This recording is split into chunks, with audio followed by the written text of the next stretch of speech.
60세 대기업 과장, 퇴직금 3천으로 캠핑카 인생 시작. 지금은 산속에 혼자 삽니다.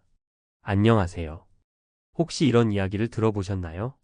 퇴직금 3천만 원이 전 재산인 60세 회사원이 더 이상 도시에서 버틸 자신이 없어서 캠핑카를 구입해 산속에서 홀로 살기 시작했다. 얼핏 들으면 내가 과연 저런 선택을 할 수 있을까 싶기도 하고, 어떤 분들은 정말 대단하네, 나도 저렇게 멋지게 살아볼까? 라는 생각이 드실지도 모르겠습니다. 하지만 이 사연을 조금만 깊이 들여다보면 단순히 로망을 이뤘다라는 말로 정리하기 힘든 은퇴 이후의 고민과 현실이 고스란히 묻어납니다. 누구나 평생 현역으로 일할 수 있다면 좋겠지만 대부분은 언젠간 퇴직해야 한다는 사실을 받아들여야 하지요. 문제는 그 순간이 갑작스레 찾아왔을 때, 혹은 충분한 준비가 갖춰지지 않은 상태에서 맞닥뜨렸을 때입니다. 60세 대기업 과장이라는 타이틀을 달고 있던 분도 회사를 그만두는 그 순간부터는 새롭게 펼쳐지는 길 위에 홀로 서야 했습니다. 하루아침에 매달 꼬박꼬박 들어오던 월급이 사라지고 어쩔 수 없이 기댈 곳이라곤 퇴직금과 미미한 예금뿐이었다면 어떤 기분이 들까요? 이번 글에서는 이런 갑작스러운 은퇴나 퇴직 이후 찾아오는 고민에 대해 이야기를 나눠보고 싶습니다. 스스로 나도 퇴직하면 저렇게 살 수 있을까? 혹은 저렇게 살고 싶을까? 라는 질문을 던지는 분들도 있을 테고, 나는 저 정도까지는 아니지만 조용히 전원주택이라도 마련해야 하나? 라는 분들도 있을 겁니다. 누구에게나 갑자기 닥쳐올 수 있는 은퇴 후 삶에 대해 조금 더 구체적인 사례들을 들어 이야기해 볼 테니 함께 살펴보시죠. 1. 퇴직 후 새로 시작된 두 번째 삶의 현실. 예전에는 50대 초반 혹은 중반만 되어도 일터에서 한 발 물러나서 자연스럽게 은퇴를 준비해야 한다는 인식이 있었어요. 하지만 요즘 세상은 빠르게 바뀌고 60세가 훌쩍 넘어서도 직장 생활을 이어가는 경우가 흔하죠. 그럼에도 불구하고 은퇴라는 사건은 언젠간 누구나 맞닥뜨려야 할 기회이자 동시에 위기입니다.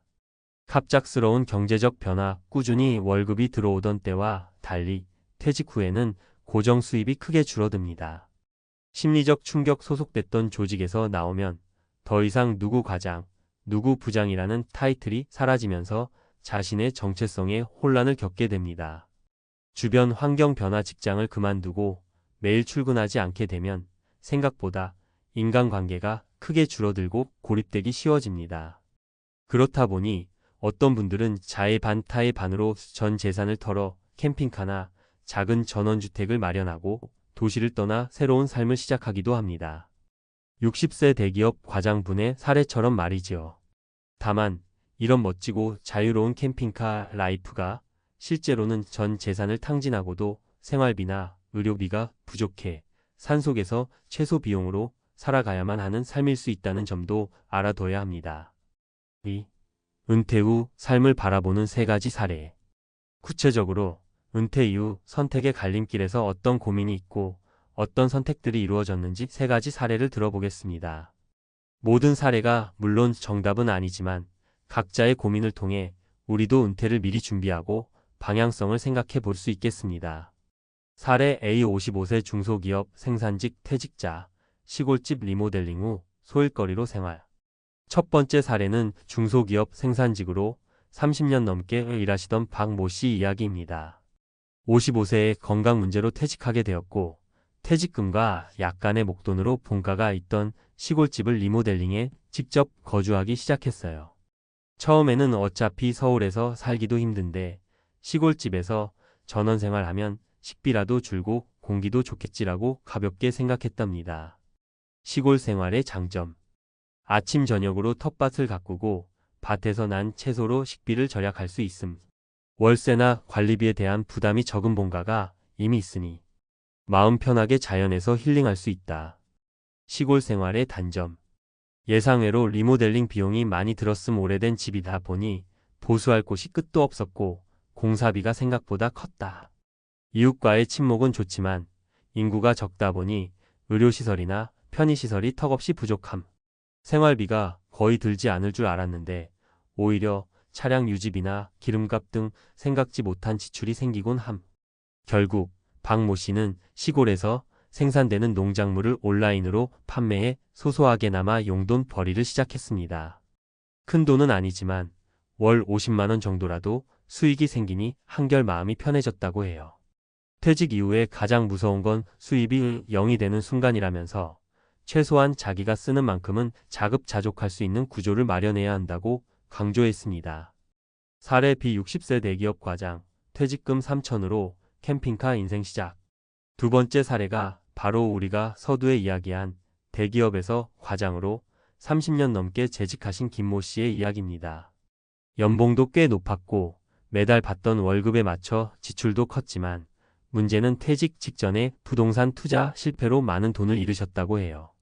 최종적으로 손에 쥔 퇴직금이 3천만 원 정도였고 그 외에도 모아둔 예금이 별로 없었던 터라 도시에 남아있기 어려웠습니다.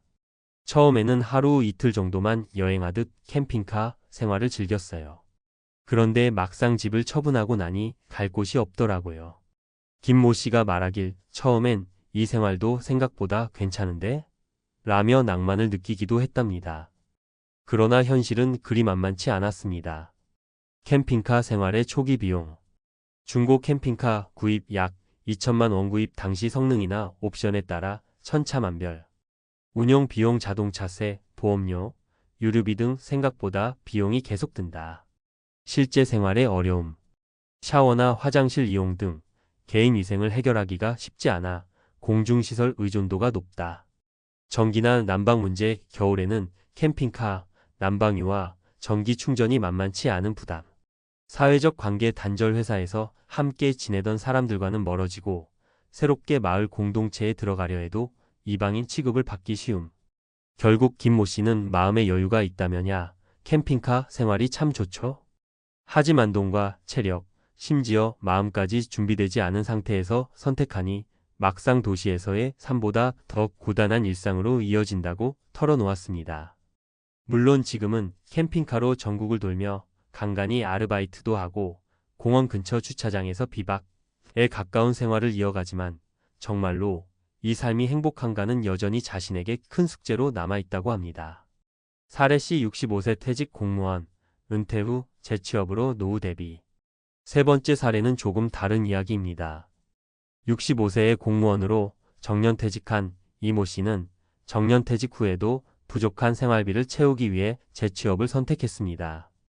예전 같으면 공무원 정년퇴직이면 어느 정도 연금이 나와서 크게 걱정하지 않을 거라 생각하기 쉽지만 막상 퇴직하고 보니 자녀 교육비나 예식비용, 주택 마련 지원 등으로 연금만으로는 빠듯하더랍니다. 재취업의 장점. 일정한 수입이 생겨서 내가 정말 가난해지진 않겠구나 하는 안도감을 얻는다. 사회적 역할이 생기면서 무기력감을 덜 느낄 수 있다. 다양한 사람들과 교류하면서 생각보다 젊게 살 수 있는 환경을 만들어준다. 재취업의 단점. 나이에 대한 편견으로 인해 원하는 직장이나 직종으로 취업하는 것은 어렵다. 고령이라 체력적으로 불안하거나 갑자기 아플 경우에 대비가 충분치 않다. 정년퇴직 후 이제 좀 쉬고 싶다는 마음이 있는데 다시 일해야 한다는 심리적 부담이 있다. 이모 씨는 내가 언제까지 일할 수 있을지 모르겠지만 일을 할 수 있을 때까진 일해야겠다고 결심했다라고 솔직히 전했습니다. 본인도 캠핑카 생활이나 시골 생활을 꿈꿔봤지만 지금 당장 월세와 생활비가 빠듯한데 캠핑카를 살 여유가 어디 있냐고 고개를 저으셨다고 해요. 3. 은퇴 준비 지금부터라도 늦지 않았다. 이렇게 세 가지 사례를 살펴보면 우리가 막연히 그리는 자유로운 은퇴 생활이 실제로는 그렇게 낭만적이지만은 않다는 사실을 깨닫게 됩니다. 물론 무조건 살기 힘들다라는 부정적 메시지를 드리고 싶은 건 아니에요. 다만 준비 없이 맞이하는 은퇴는 생각보다 훨씬 가혹할 수 있다는 점을 강조하고 싶습니다. 재정적 준비 노후 자금은 얼마가 필요한지 어디서 확보할 수 있을지 미리 파악해 두어야 합니다. 주거 환경 도시를 떠날지 혹은 도시에 남아있더라도 조금 더 저렴한 주택으로 옮길지 결정해야 합니다. 사회적 관계 퇴직 후 완전히 고립되지 않도록 지인이나 지역 커뮤니티와의 교류를 유지할 방법이 필요합니다. 건강관리, 신체적, 정신적으로 건강을 유지할 수 있는 루틴을 마련해 둬야 합니다. 운동이나 취미생활 등. 아직 은퇴가 멀었다고 생각하는 분들도 나중에 갑작스럽게 환경이 바뀌었을 때 패닉에 빠지지 않으려면 지금부터 차근차근 준비해 두는 게 좋겠지요. 또 이미 은퇴를 앞둔 분들이라면 나는 어떤 삶을 살고 싶은가? 캠핑카처럼 낭만 가득한 여행을 택할 것인지 아니면 안정적으로 재취업을 시도하거나 시골에서 소일거리를 찾으며 정착할 것인지를 구체적으로 그려보시길 권해드립니다. 4. 마무리하며 60세 대기업 과장, 퇴직금 3천으로 캠핑카 인생을 시작했다는 이야기는 단순한 로망이나 자유만을 뜻하지 않습니다. 그 뒤에는 예상치 못한 은퇴의 충격, 그리고 현실적 생존에 대한 고민이 깊이 깔려 있습니다. 어떤 분들에게는 나도 저렇게 살고 싶다라는 동경을 불러일으킬 수도 있지만 정작 본인은 이 길밖에 없었다고 체념 섞인 고백을 할 수도 있어요. 은퇴 후 삶은 선택의 폭이 무한대로 넓은 듯 보이지만 실제론 준비된 재원이나 체력, 사회적 조건 등에 따라 갈 수 있는 길이 한정적일 때가 많습니다. 중요한 건 내가 할 수 있는 최대한의 준비를 통해 노후를 맞이하는 것입니다. 그리고 만약 준비가 충분치 않다면 캠핑카나 전원생활 같은 극단적 선택을 바로 실행하기보단 먼저 소규모 일거리나 재취업 혹은 더 저렴한 주거 옵션 등을 고민하는 과정을 거치는 게 현명하겠지요. 부디 갑작스럽게 은퇴를 맞닥뜨리는 모든 분들이 너무 늦지 않게 자신만의 길을 찾으실 수 있길 바랍니다. 언젠가 우리도 도전을 선택한 퇴직자가 될지 안정적인 일자리를 택한 은퇴자가 될지는 아직 모를 일입니다. 하지만 누구나 언젠가 맞이할 인생의 중요한 전환점에서 내가 이 길을 선택한 건 정말 후회 없는 결정이었다라고 말할 수 있는 은퇴를 준비해 보시면 어떨까요? 오늘 이야기가 여러분께 조금이나마 현실적인 조언과 위로가 되었으면 좋겠습니다. 감사합니다.